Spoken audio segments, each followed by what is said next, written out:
Okay, isang mapagpalang araw na naman mga bro. Meron naman tayong video sa araw na ito. Ang video naman natin paano mag-replace ng washing machine motor. No? Ito. No. Siyempre naman magpalit ng washing machine motor. Unang-una dyan, no? Kailangan alamin mo yung kulay ng mga wires, yung kanyang connection. Kasi yung luma at yung bago, hindi naman parehas no? Yung mga kulay nila. Meron minsan, yung red and blue, makikita mo, nasa lugar ng capacitor. At yung yellow naman ay sa linya. Meron naman yung iba, baliktad. Kaya mas mainam kung itong motor na ipapalit mo na bago, ay meron itong tinatawag natin na label. Ito yung label. Yan. Dito sa label kasi, makikita nyo rito kung ilan yung value ng capacitor na gagamitin. Tulad nito, 10 microfarad yung capacitor. Then, ito yung connection ng motor natin. Yan. So, dito sa connection ng motor natin, may kulay na red, yellow, and blue. Red, yellow, and blue. Okay. So, yung kulay na red, yellow, and blue, ito yung mga kulay na susundin natin, para dito sa connection. Yan. Yung red, yellow, and blue na nakikita nyo. Dahil ito ay para ito sa washing, kung titingnan mo yung design niya, yung wirings niya, red, yellow, yan yung lugar ng capacitor. Tapos yung blue, ito naman yung lugar kung saan do sa AC line. Okay? Yan, red, yellow.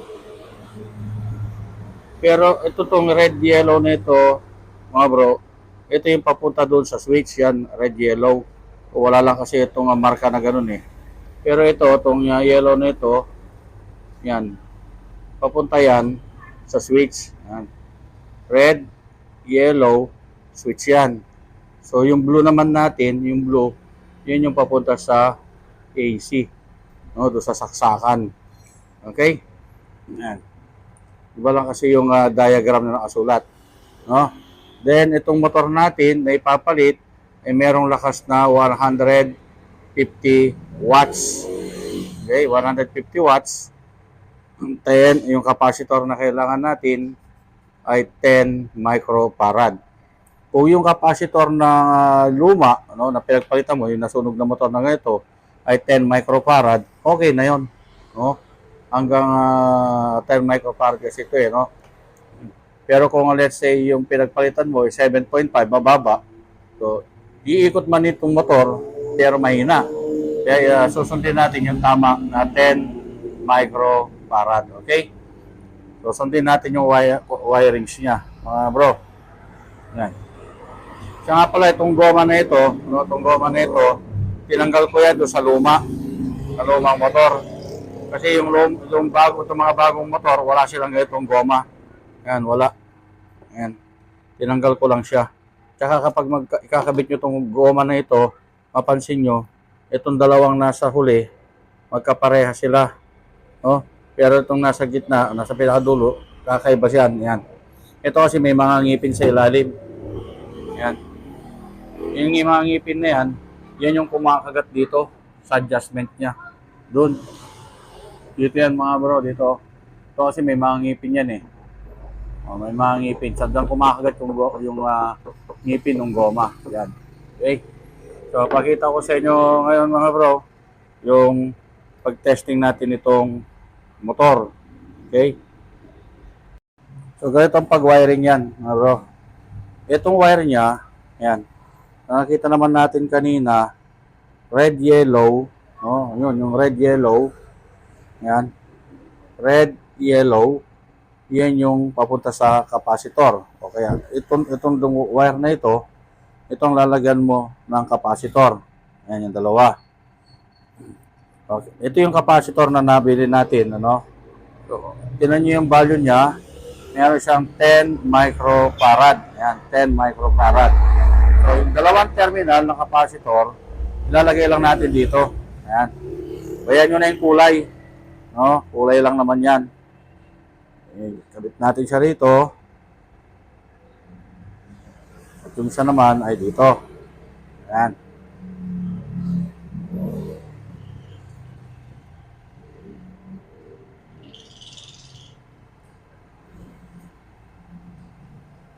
Ayan. Ngayon, itong dalawang wire na ito, no? Itong dalawang wire na ito na yung papunta doon sa timer switch, no? Timer switch. Okay, timer switch. Then, ito namang natitirang wire ng motor natin, ito naman ilalagay natin sa AC o saksakan. So, ito yung saksakan natin. Ayan. Dito mo lang ilalagay yung isa. Ayan.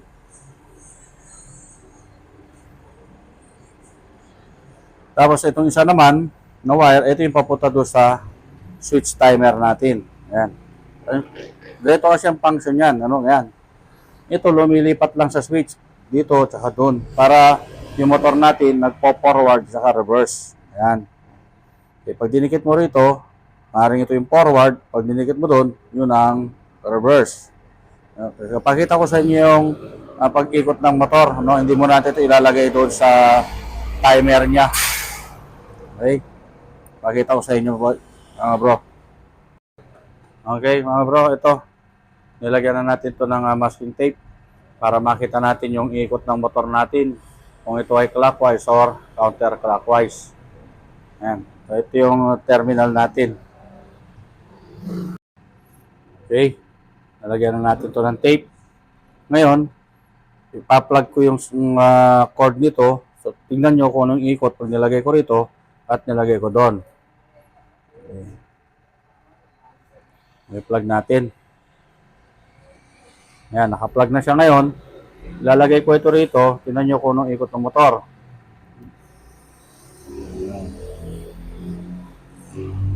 So, umikot siya ng clockwise.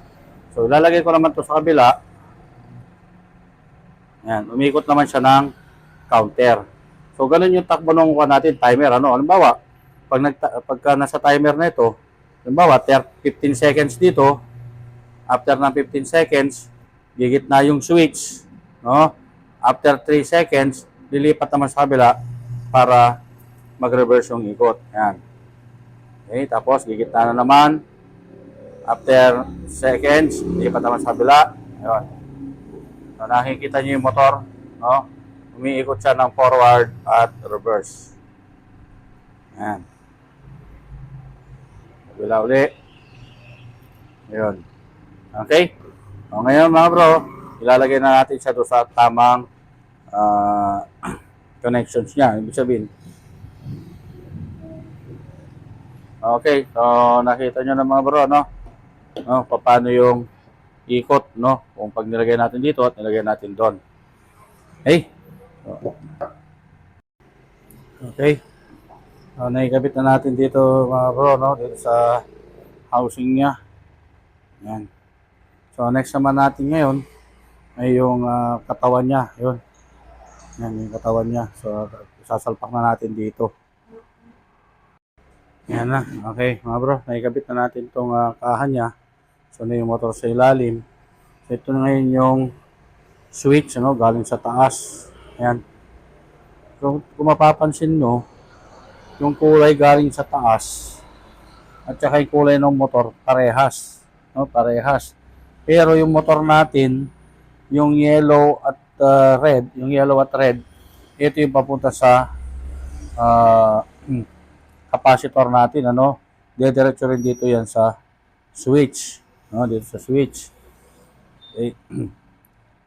Hahanapin mo ngayon dito, no? Dito sa tatlo, alin dito yung gitna, no? Alin dito yung gitna at alin dito yung dalawang gilid o yung tinatawag natin na pang forward at reverse. Pero mas mainam, bago mo putulin yung mga wiring, markahan mo muna kung alin dyan yung galing sa linya. Okay? Dito sa case natin, yung puti ang galing sa linya at itong dalawang ito ang para sa forward at reverse. Okay, itong dalawa. So para ipakita ko sa inyo na ito nga ay para sa forward at reverse at ito yung sa linya, gagamitan natin siya ng tester. Ayan. Ito yung tester natin. Yan.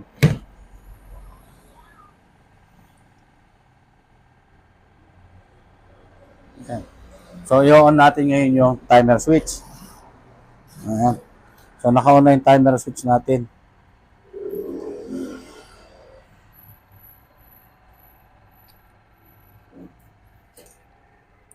Okay.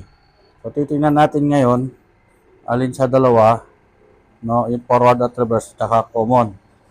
Ilagay ko lang yung isa dyan. Ilagay ko rito. Kasi lumagitik na eh. Ayan, naka-on. Namatay siya. So, ibig sabihin yan, lumipat sa kabila. Yun. Okay, pag namatay yan, yan. Ilang saglit lang, lilipat naman siya rito. Yun. Okay? O, ngayon, ilang saglit lang, lilipat naman sa kabila.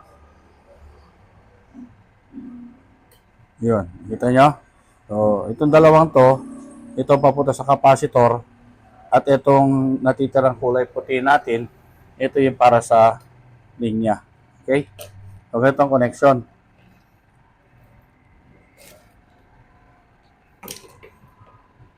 Ito na yung capacitor natin. Yung capacitor. Ayan. Yung kulay na dalawa, red and blue, yun ang kakabit natin dito sa capacitor natin dito. Okay? Ito yung blue. Ito, wala naman polarity yan eh. Kahit magbaliktad yung kulay sa dalawa, okay lang. Then, yung red dito sa brown. Ayan.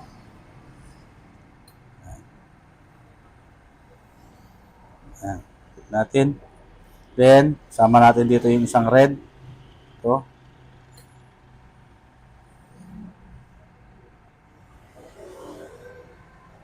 Ayan. Tapos yung yellow, yun naman ang isama natin dito sa kulay blue. No, dito sa blue. Ayan.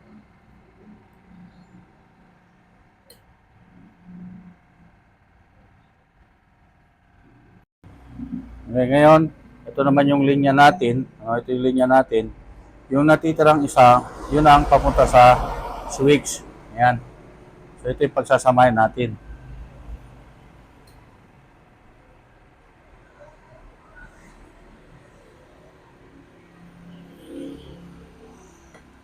Ayan. Okay. So, tingnan yung connection natin. No? Ito na yung red galing sa motor at yung red papunta sa switch.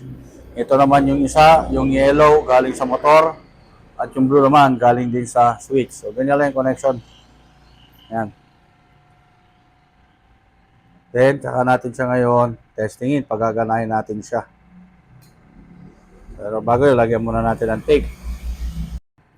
Okay, so nalagyan na natin ng tape, no? Bro, ayan, nilagyan na natin. Then, nilagay na rin natin yung drive belt niya. Yan ang drive belt. Yan.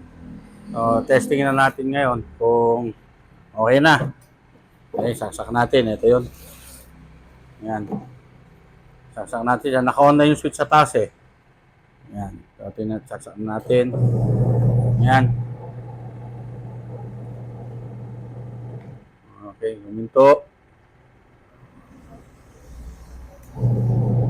Okay, yan. Nakita nyo, nag-reverse siya, no?